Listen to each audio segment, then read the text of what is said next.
Hey, what's going on, guys? Dan with Barrel Blazing Barbells. Today I'm doing a review on something I've actually had for a really long time, and just I was like, man, I never did a review on that. I never did like like an overview on what the product was. So I kind of wanted to go back to something that I hadn't actually touched. So today is and you guys, if you've watched any of my other videos, you've probably seen this firearm before.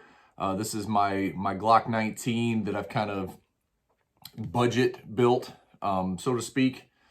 But what I'm actually doing the review is the Sightmark Mini Shot here. Let me find the box. Mini Shot M-Spec LQD. So they make two different models of this, the standard and the LQD, and I'll kind of touch on what the differences there are there. But yeah, this is what we're going over. Glock 19, Mini Shot LQD. So here we go.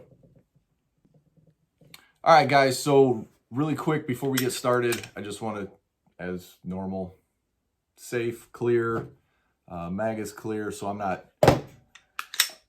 try not to flag myself, but sometimes when I'm thinking about it and I'm moving around, I accidentally flag myself in the head, which is a bad idea, but I try not to do it. Sometimes I get trying to show you guys stuff here.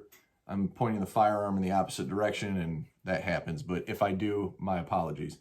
So the build here, Glock 19, handle it grips, Tyrant CNC, back plate, mag extension, the mag release extension.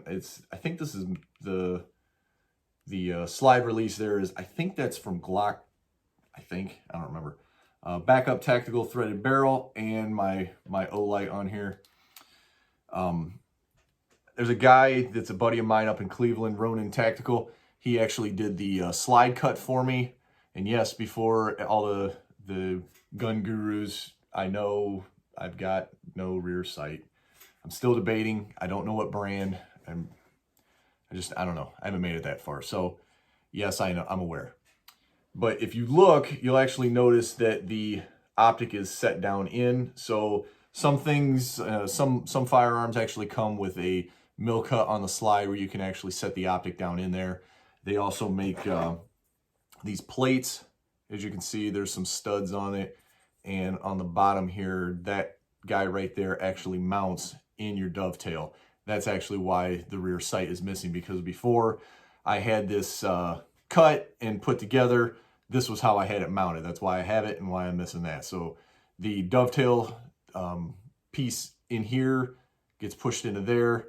Then those two screws right there screw this plate down to where would be your rear sight. And then this actually mounts to it.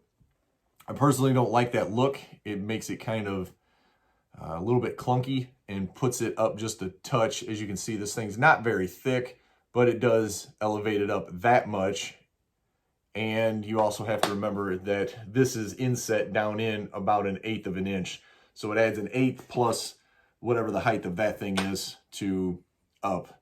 So when you're looking down it, it's up just a touch. Now, not a big deal, but something to consider if you don't feel like spending the money, because some of these slides with the cuts can be very expensive.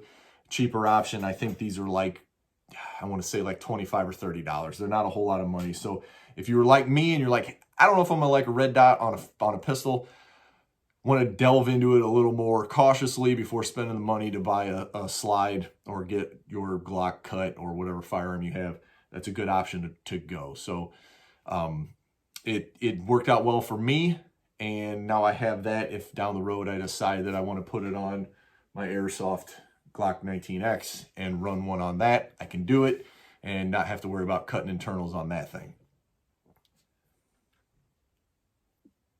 Okay, so some of the things I want to touch on the Mini Shot here. First off, if you look at it, it's an aluminum body, very, very light. It's only like 3.4 ounces for this one. This is the LQD. If you're looking up the parts, it's SM26043, and then they make the LQD, which is what this one is. They're the same model, just the LQD is just, I don't know what the LQD actually makes it different.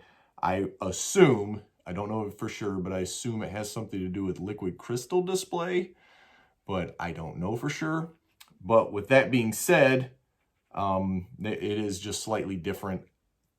Past that, if somebody wants to tell me in the comments, by all means, educate me. Couple of the points, the little details I wanted to point out. It does come with a low riser, which this is the riser, but I used it on the Mini Shot Pro here, as you can see. This is the one I've had for legit like 8 or 10 years, and it still works great. But this is the high riser. If you're going to be running this on an AR, you're probably going to be using this guy. Got kind of a cool skeletonized look to it. It is, on this side, it's got an adjustment screw.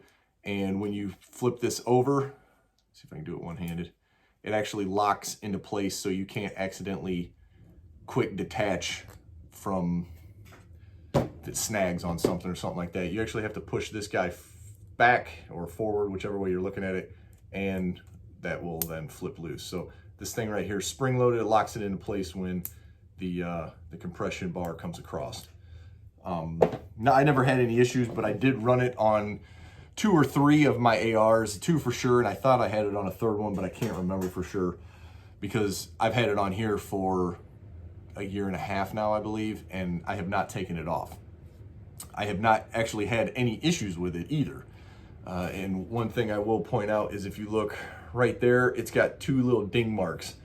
I dropped this thing and it wasn't on like hard surface. It was like on a stone surface. So I dropped it in like a gravel driveway and it nicked the steel. So this shroud that goes over, it's actually steel, which I'm glad because the base or the body's aluminum. It might have actually dented it or potentially cracked the glass, which would have been irritating. Now, if that does happen, obviously if you drop it from an extremely high height, which if you're law enforcement and you chase someone to the top of a building, you drop, you come over and somehow you get in a tussle and hey, the weapon goes flying off a building and drops and falls. And there's a really long scenario to tell you it landed like this and it cracked the glass. Get a hold of Sightmark. They have a lifetime limited warranty. Tell them what happened. You send it to them, they're going to send you a replacement. So I have done 1 warranty issue return with them, and I got a replacement right back. So that actually worked out really well.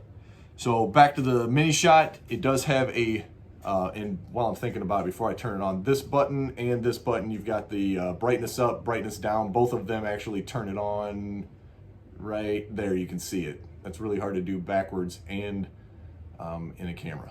But to turn it off, you've got 2 options. Option A, hold the down. Let's see if I can do it. Bingo. Hold the down button for like 3 seconds, it shuts off.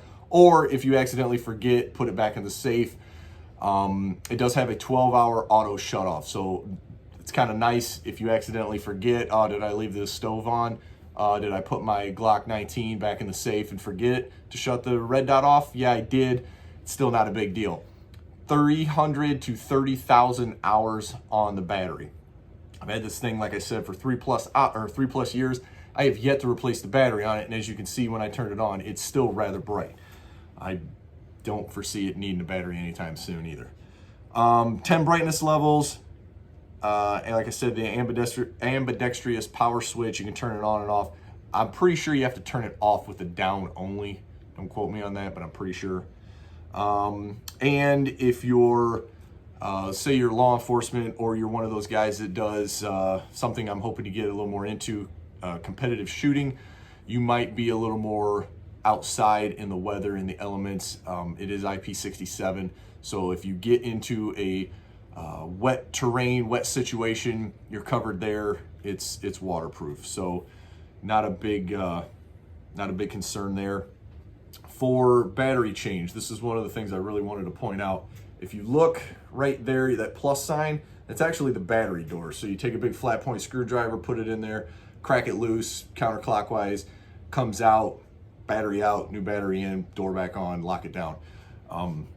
Some of the other reflexes, you have to take the whole entire body off, the battery's underneath. And honestly, I don't want to do that because I don't want to have to re-zero the thing. With ammo prices the way they are right now, I'm trying to only shoot if I want to, not because I need to. So something I'm hoping to be able to do is zero in some firearms with using a laser, and maybe do a little demo on how to do that and how to try to get you on paper. The idea when you're doing that is to get on paper and then zero in from there. That way you're not shooting 30 rounds of $60 freaking 6.5 Creedmoor ammo off into the dirt for no reason. So something I'm trying to do, I want to get a 9mm little laser bore sight. So we'll see if that happens. If we do, I'm gonna do a video on it. I don't think I've actually missed anything on this. I think I nailed it. Oh wait, there was one more thing. This one's rated up to 308. So with that, if you want to run it for rifle, shotgun, or pistol, it's pretty much everything except for BMG. And if you're running 50 BMG, you're long range anyways, you're not going to be running this. So shotgun, if you're turkey hunting, this would be an ideal for turkey hunting. Lightweight, waterproof, low snagability, really nice to be able to, you know, draw up on a, and this is kind of awkward, but draw up on a turkey, get the dot right there, and, you know, knock down some beards. So bearded dragons, I don't know. We need a cool name for turkeys. We need a cooler name for turkeys. Yeah. Anyways, the overall on this, I have had this, like I said, for 3 years, 3 or 4 different weapon systems. I've never had one malfunction. You have to change a battery in it. It's just performed for me, and I've put probably 1,000 rounds with it through this and not had any issues. So if you're looking for reflex, red dot, small, compact, something to throw on an AR, I'm actually, my 300 Blackout, I think I'm going to throw this on it because it's just sitting around right now. It was lost for about 6 months. I found it in a box. I forgot where I put it, and I found it in the box finally. But I think I'm going to throw that one back on my 300 Blackout. So yeah, if you guys got questions, by all means, throw them up in the comments. But otherwise, I hope you enjoyed the video. Hope it was informative. Hit the bell, hit the subscribe. I try to post. I'm trying to post a video like every week or every other week. It's not always the easiest thing. Life comes at you, and construction in the yard and all kinds of stuff going on in life, and the next thing you know, it's been 2-3 weeks and I haven't posted a video. So I'm trying to get a little more scheduled on when I'm posting videos, or at least more frequently. So if there's something you guys want to see, if there's something up on the wall you want to know about, by all means, you know, ask away. And yeah, stay tuned and stay tactical. See you next time.